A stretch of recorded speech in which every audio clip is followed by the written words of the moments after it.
আসসালামু আলাইকুম। আমি আগের ভিডিওতে বলেছিলাম যে আমার ওজনটা কিছুটা বেড়ে গেছে, যার কারণে আমি নিজেও নতুন করে ডায়েট শুরু করছি। তো আমার সাথে যারা চ্যালেঞ্জ নিতে চান তারা আমার ভিডিওগুলো রেগুলারলি দেখবেন এবং অবশ্যই শেষ পর্যন্ত ভিডিওটা দেখবেন। আমি এখানে আমার মর্নিং ড্রিঙ্ক তৈরি করছি। মর্নিং ড্রিঙ্ক তৈরি করার জন্য আমি 1 গ্লাস পানি নিয়েছি এবং পানিটা চুলাতে গরম করতে দিয়ে দিয়েছি। আর এখানে আমি নিয়েছি 1 চা চামচ পরিমাণ ফেনেল সিড বা মৌরি। আমি এখানে গরম পানিতে ফেনেল সিডটা দেওয়ার পরে চুলাটা বন্ধ করে দিয়েছি এবং এটা ঢেকে ওভারনাইট সোকড করতে রেখে দিব। তো এখন সকাল হয়ে গেছে, দেখতেই পাচ্ছেন ফেনেল সিডটা অনেক ভালোভাবে সোকড হয়ে গেছে। এখন আমি জাস্ট এটা ভালোভাবে ছেঁকে নেব। এখন যেহেতু গরমকাল, সকালে আমাদেরকে মর্নিং ড্রিঙ্ক গরম করে খাওয়ার কোনো দরকার নেই। রাতে গরম পানিতে ভিজিয়ে রাখবেন, সকালে উঠে জাস্ট ছেঁকে খেয়ে নেবেন। আমার মর্নিং ড্রিঙ্ক তৈরি হয়ে গেছে, কিন্তু এখানে আমি এডিশনাল একটা জিনিস অ্যাড করব, সেটা হচ্ছে আমার তুলসী বীজ। তুলসী বীজ বা চিয়া সিড যেটাই হোক না কেন, এটা যদি মর্নিংয়ে আপনি খালি পেটে নিতে পারেন, আপনার কনস্টিপেশনের সমস্যা কিন্তু 50% দূর হয়ে যাবে। ফেনেল সিড মানে কিন্তু মৌরি। এটা অনেকেই আমাকে কোয়েশ্চেন করে যে ফেনেল সিড কোনটা। ফেনেল সিড হচ্ছে মৌরি, যা অনেকে মিষ্টি জিরাও বলে এটাকে। এখন আমি ব্রেকফাস্টের জন্য আমার প্রো-ভেজ স্যান্ডউইচ তৈরি করে নিচ্ছি।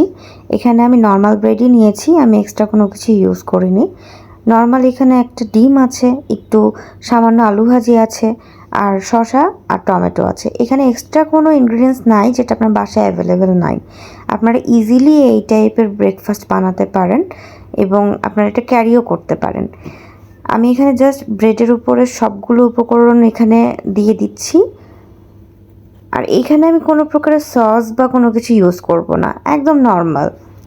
যারা অফিস গোয়িং ওমেন আছেন তাদের দেখা যায় কি নতুন করে কোনো কিছু রান্না করাটা কষ্ট, তারা এরকম বাসায় ব্রেড থাকলে যে কোনো ভেজিটেবলস দিয়ে সাথে একটা ডিম দিয়ে কিন্তু আপনার স্যান্ডউইচ বানিয়ে নিতে পারেন। এটা ইজি টু মেক, প্লাস আপনাদের জন্য অনেক বেশি সাশ্রয়ী।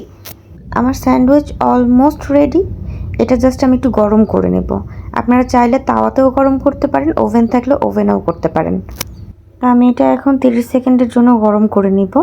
আর এটা গরম হয়ে গেলে জাস্ট আমি গরম গরম খেয়ে নেব। আমার ব্রেকফাস্ট কমপ্লিট। ব্রেকফাস্টের জন্য এত প্যারা নেওয়ার কিছু নাই, বাসায় যা অ্যাভেলেবেল আছে তা দিয়ে আপনারা ব্রেকফাস্ট তৈরি করতে পারেন। ডায়েটের জন্য খুব বেশি স্ট্রাগল করতে হবে তা না, আপনি একটু টেকনিক জানলেই আপনার ডায়েট ইজি। সো আমার ব্রেকফাস্ট রেডি। আপনাদের জন্য একটা গুড নিউজ আছে, সেটা হচ্ছে আমাদের পেজে কোরবানি ঈদের জন্য 2 মাসের একটা চ্যালেঞ্জ শুরু হতে যাচ্ছে।